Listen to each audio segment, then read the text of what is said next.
It's a game day, Seattle hockey fans. So, what is Dan Bylsma telling the team at this juncture in the season to get them motivated? You are Locked On Kraken, your daily podcast on the Seattle Kraken, part of the Locked On Podcast Network. Your team every day. Hey, what do you say, Seattle hockey fans? Welcome to another episode of Locked On Kraken, part of the Locked On Podcast Network, bringing you your favorite team, the Seattle Kraken, every single day. Erica L. Ayala here, and want to let you know today's episode brought to you by our friends over at FanDuel. You can head over to FanDuel this NBA season, and when you make your first $5 bet and win your first $5 bet, you'll get $150 in bonus bets. And you might have seen an episode that went up earlier on Friday. This episode will also go up on Friday a little bit later. First of all, yes, I did decide to change my outfit.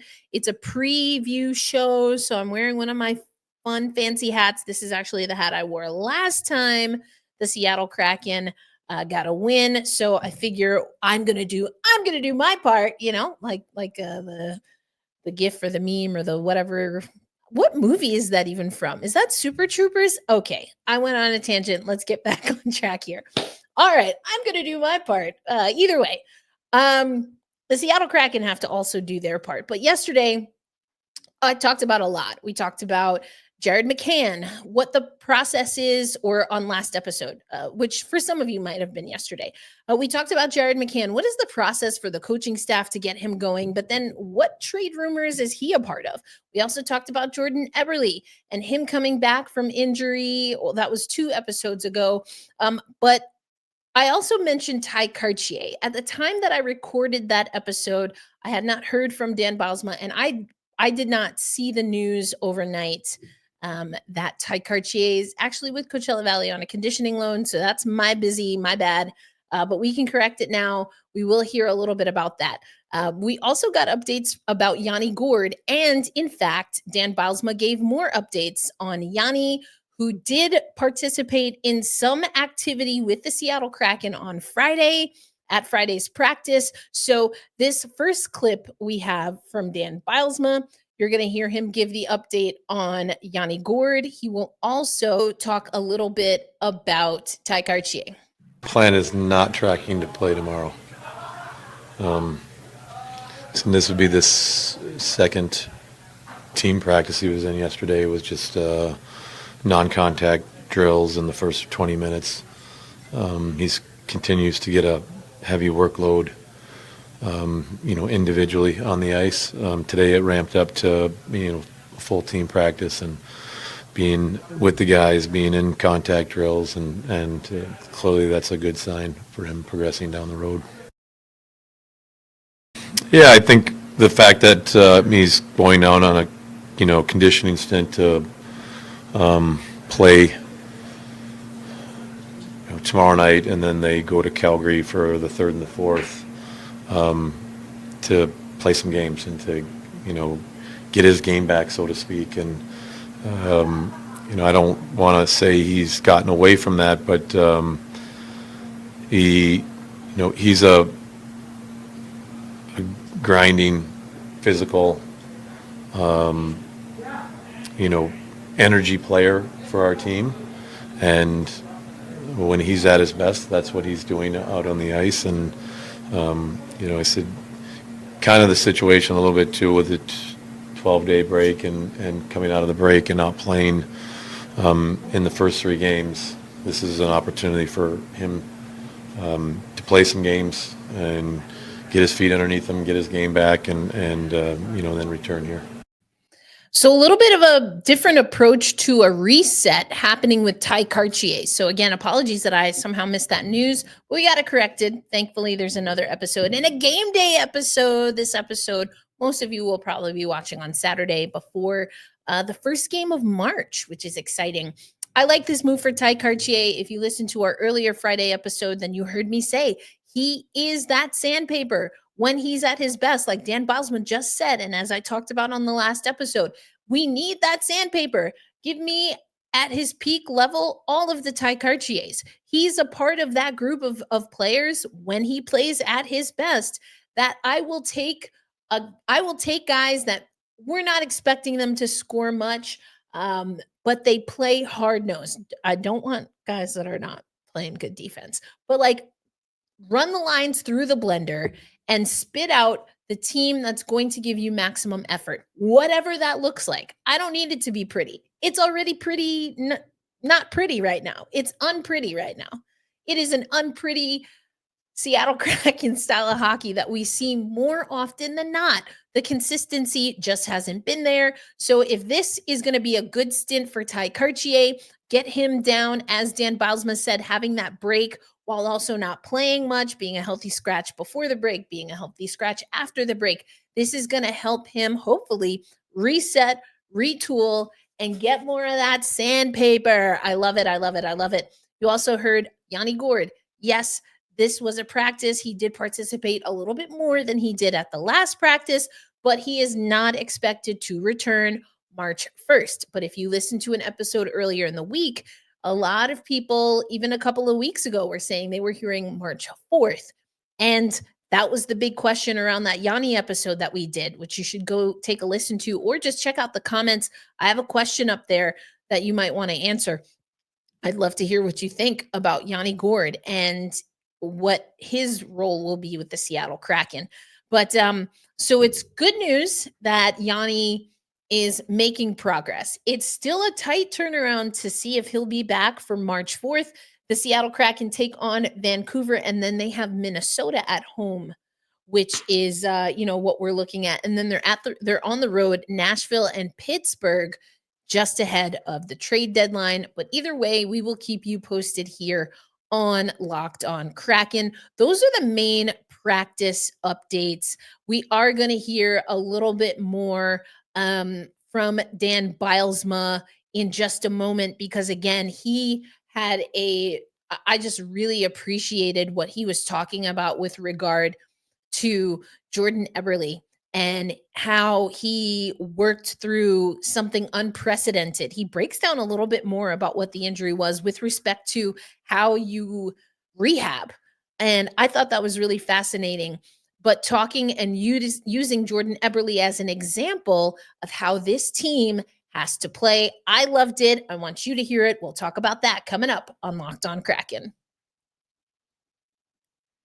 Today's episode of Locked On Kraken, as I mentioned at the top of the show, brought to you by our friends at FanDuel. When the game tips off in the MNBA, the MNBA action is just getting started, and there's no better place to get in on that than FanDuel, the United States' #1 sportsbook. With FanDuel, you can place live bets throughout the game. So even if you miss opening tip-off or you want to bet on a fourth quarter comeback, you can stay in the action. And if you're looking for a bigger payout, you can even combine your live bets into a same game parlay.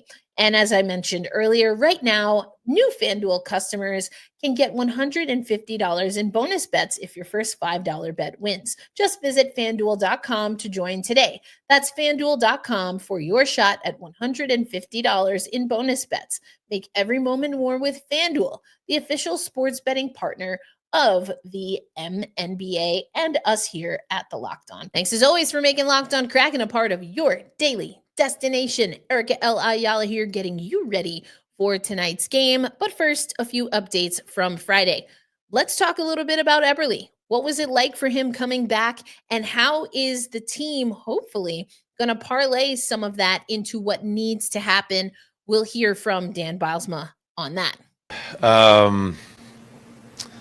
It's unprecedented, I'll say. What's not remarkable, or what is remarkable about his recovery, is just the work and the determination Ebbs put in off the ice to, in a relatively unknown situation. There's not a prescribed rehab for an athlete for the surgery that Ebbs or the injury that he had. And so a little bit of an unknown, and the way he plowed through it, the way he worked through it is quite remarkable. And it gave gives him the opportunity to get back with us. It gives him the opportunity to play the last, all the last games here. But I think the work, the determination, and is a huge part of him being able to come back here and be with us for the remainder of the season. And it's a huge inspiration for how we want to go about things and how you want to be a pro and what we're trying to. And it has, and it needs to rub off on all of us. I mean, that's wild to me. And I got that sense. I mean, we talked about it on this week, right? I was telling you, I was shocked when I got the updates that he was no longer on crutches, because just a handful of days before, I saw him at Climate Pledge Arena. And for those who've seen me in the last 6 or so months, I know what it's like to walk with crutches. I did not have a pelvic injury. I only had a foot injury, and that thing was very inconvenient. I can only imagine what this was like. Unprecedented, but that's why I have always said Eberle was always one of my front runners for the next captain, because of things like this. And what Dan Bylsma is saying and how he packaged that, I hope he 10x'd it and fed that to the team, put it on the whiteboard, sent it in the group chat, because that's what's been missing, that heartbeat. There's been a lack of a heartbeat for this team. And if Eberle can start bringing that back, at least we'll get, something we can really stay behind. We can stay behind a team that's going to give it their all. It's just this, kind of absent-minded hockey that we get sometimes from this team. That's really frustrating. So what's the goal? What is the plan for this Seattle Kraken team? Well, Dan Bylsma gave some insight kind of going off of that Eberle answer. And again, it just goes back to fight. Who's in this? Who believes in this franchise, and who's willing to prove it by how they play hockey on the ice? It can't be the story of us being good for 1 or 2 games and not being good for the next game. But we want to remind the players with our practices, this is how we need to play and this is how we need to compete to have success. We did it in Florida, a good game in Tampa Bay, and it wasn't there in the St. Louis game. So, like I said, coming out of the break where we're at in the standings, we feel like our best hockey is ahead of us. Our best hockey should be ahead of us. And we need every game to prove that, both getting the 2 points, but prove that to each other that this is the kind of team we are. It's part of being a pro, I'll say. It happens. And we need every game to prove that, both getting the 2 points, but prove that to each other that this is the kind of team we are. I love that answer. And we're going to hear from Dan again about the trade deadline, because that's kind of a big thing looming. But I love that. And he's absolutely right. We need more of that. But yes, the Seattle Kraken, in addition to just not playing their best hockey, have also now this extra weight that does come around this time of year. And of course, the players, GMs, and coaches are being asked about, how do you manage everything around the trade deadline, which is a week from today? Here's what Dan Bylsma had to say about that. It's part of being a pro, I'll say. It happens every year, and it happens to a lot more, sometimes you see a name, but it happens to the emotions, and the dynamic happens to everybody. And it's something you have to, go with the controllables. And go with what you can control, and stay focused on playing your best hockey, stay focused on playing our best hockey, and let the cards fall when they fall. But it's I think the answer to your question, I think all players deal with it, and it's not just at the deadline. It's something that's part of being a pro player, and it's part of being in the NHL, and they all deal with it. And again, it's more control. You control that stuff's out of our control, his control, the player's control, and you just have to control what you can control. You have to control what you can control. And what this Seattle Kraken team needs to be able to control is how they hit the ice. And, Dan Bylsma said it. It's not about proving through the 2 points. It's about proving in how we play.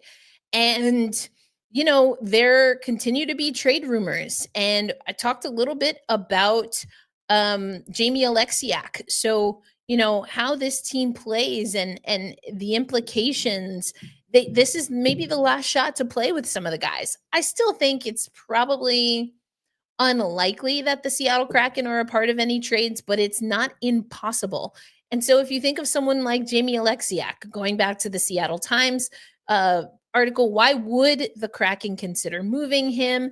He's one of the biggest players in the league with over a decade of experience. You just have a big defenseman. And he has one more year on his contract, 4.6 million AAV, 16-team no trade list. He's dropped the Kraken into the Kraken's third pairing in recent weeks. So, he won't be useful if they're in late April, but this is the time of year when contenders badly want to bolster their second or third defensive pairings. And so again, that's where Alexiak, although maybe the number's not quite there, the size and the experience is maybe what you're there for. Now, why the Kraken might not trade, or why we won't see Alexiak? He's played a lot of hard minutes. He kills penalties. He's averaging almost 19 minutes a game against top talent. That's a lot to lose.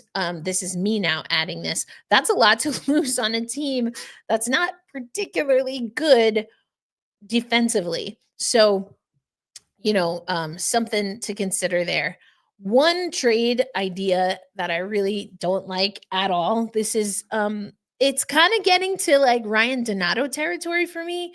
For those everydayers and OGers, I love me some Ryan Donato, some P&V, the OG P&V guy, because I like how he plays. I understood why it was time to go. Jaden, I love how Jaden Schwartz plays. He's another top candidate for me for a captain for this team. Kate Shefty saying, though, his stock hasn't been higher than it is with the Seattle Kraken as of late in particular. Not a great team, but you can't say Jaden isn't giving it everything. He's a top winger for the Kraken, and for a few months was their only safe bet 20 goal scorer this season, Kate Shefty writes. He's a hard-nosed veteran, consistently goes to the net.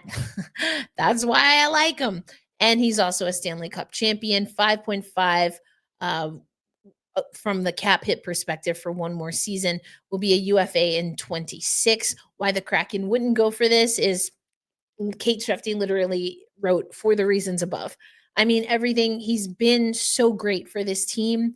He's an alternate captain and part of the leadership group. Kate Shefty goes on to say he's helping. This is my favorite. He's helping the progression of line mates Matty Beniers and Capo Caco.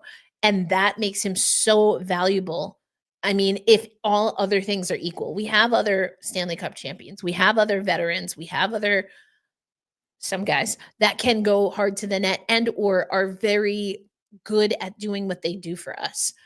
But if you want Matty Beniers and Capo Caco to work out, Jaden Schwartz seems to be the guy. So this is a really great article, or I'm having fun interacting with Kate Shefty's article on the Seattle Times. So next week, we will get back to it. There's a few other names on this list. Again, we've talked about, and we will again, the usual suspects, the guys in the rumor mill that have been there for a while. That's Yanni Gourde and Brandon Tanev.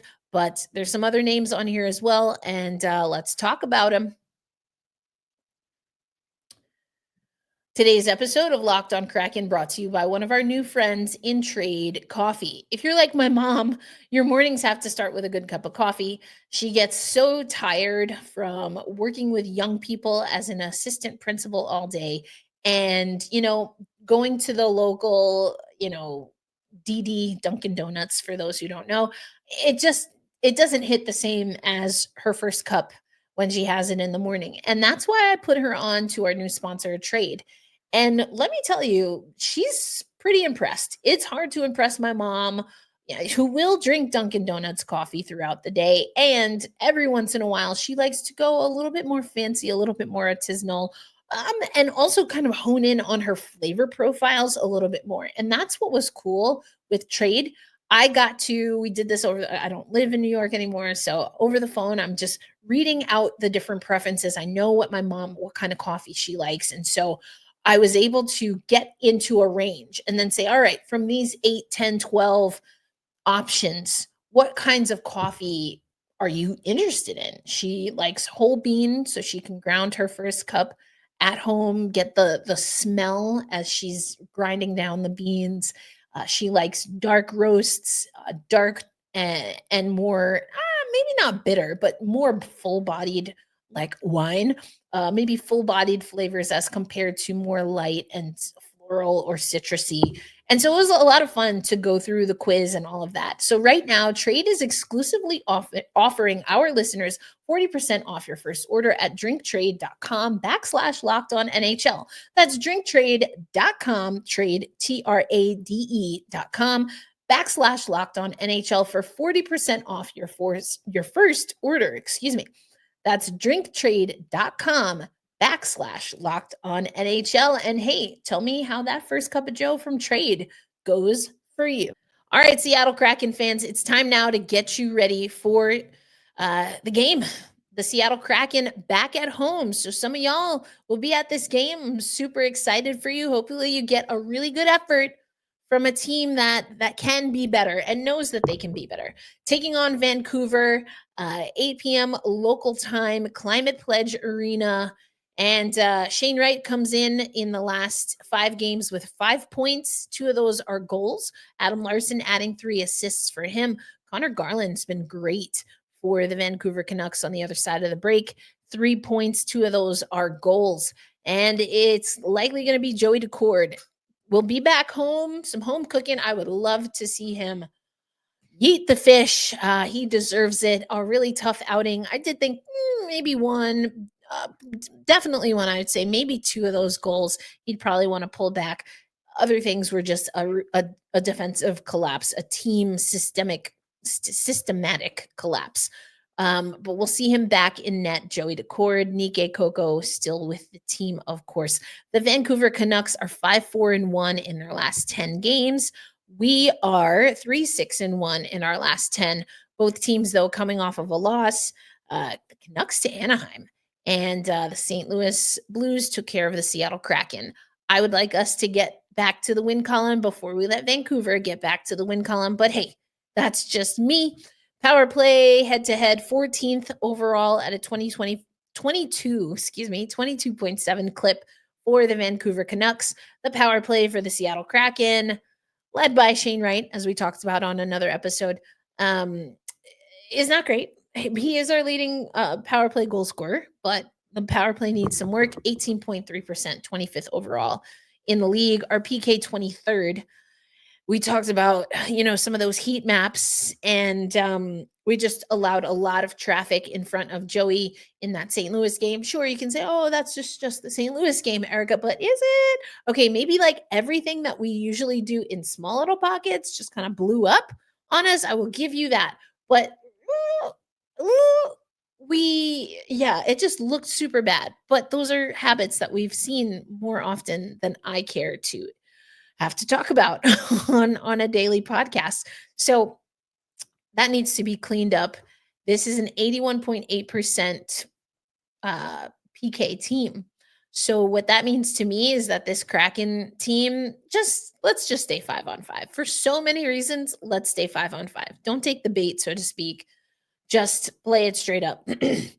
Goals against average for the Vancouver Canucks is 3 goals against. We're at 3.2 goals. So middle of the pack both in the league for both teams. 26th overall, 2.73 goals for. or goals that they score in a game. The Seattle Kraken, 2.88. Keep this 5-on-5. Play defense. Play defense as a unit. Help your goaltender out. And if these percentages average out, then the Seattle Kraken should be able to beat the Vancouver Canucks by staying 5-on-5, playing solid defense. What we also, though, need to see, and we heard about it in the earlier episode, Jared McCann. He's not the only player, but he's the most recent that we talked about. Jared McCann and the team. You can't fall in love with one particular spot. We also saw that on the heat maps. That's what Dan Bylsma said he's saying to Jared McCann, to the team. Don't fall in love with one way of doing things. You have to open things up. You have to be ready to be anticipating and get the reps in so that the confidence is strong. Yes, we want to see goals go in the net, but you have to be able to get shots up. And so he said he's looking at those shots coming out of the break. Yes, he loved that McCann scored. He wants to see him shoot more. You got to shoot the puck. And the Seattle Kraken are shooting from out from the point, but we are not attacking the net. No net front presence for the most part. If it's not, I'd say Jared McCann does it the best, or excuse me, Jaden Schwartz does it the best.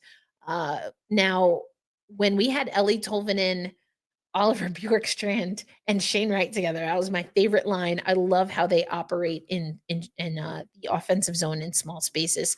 But anyway, gotta make sure that we are diversifying where we're shooting from, that we're taking shots first, but that we're diversifying where we're shooting from and prioritizing getting deep into the goalie.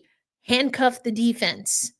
Don't allow the defense to push you out. So those are some of the things that I want to see in this game.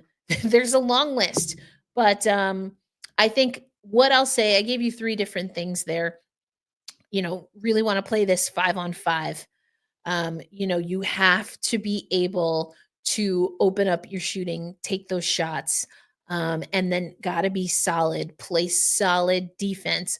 5-on-5, open up your shooting, take more shots, and that solid defense, because the numbers say on average we're scoring more goals per game, so we should lean into that. What I would say on top of those to wrap up the show and get you ready for the game, it has to be bottling up, right? What we heard Dan Bylsma talk about with respect to Jordan Eberle. What is it? Mike's secret drink or whatever? Eberle's secret drink. Make it a meme. There you go, social media team. You're freaking welcome. New member of the social media team that goes way back. We have connections to women's hockey. We can talk about that some other time. Welcome. Okay. Mike's secret, whatever it was, Eberle's secret juice. Give that to everyone. You got to work hard for this team. There's no other way this team wins. We are still a lunch pail team. But also, we're a new team in a city where everyone keeps saying the Sonics are coming back. It's already overshadowing some of what the Kraken are doing. If you believe in that kind of stuff, I like to see the drama of sport. And this is the drama, right? Take a swig of Eberle's super secret energy drink and get after it. Prove it in how you show up for this game. Are you going to make every pass perfect? Are you going to make every goal? Are you going to be able to get every shot on goal? No, that's not the point. The point is you have to show us what kind of a team you're going to be. And like we heard Dan Bylsma say, that starts today. All right, be kind to yourselves. Be kind to one another. Hold fast. Stay true and loud and proud. We say always, let's go Kraken. I'll catch you on the next episode. Peace out, everybody.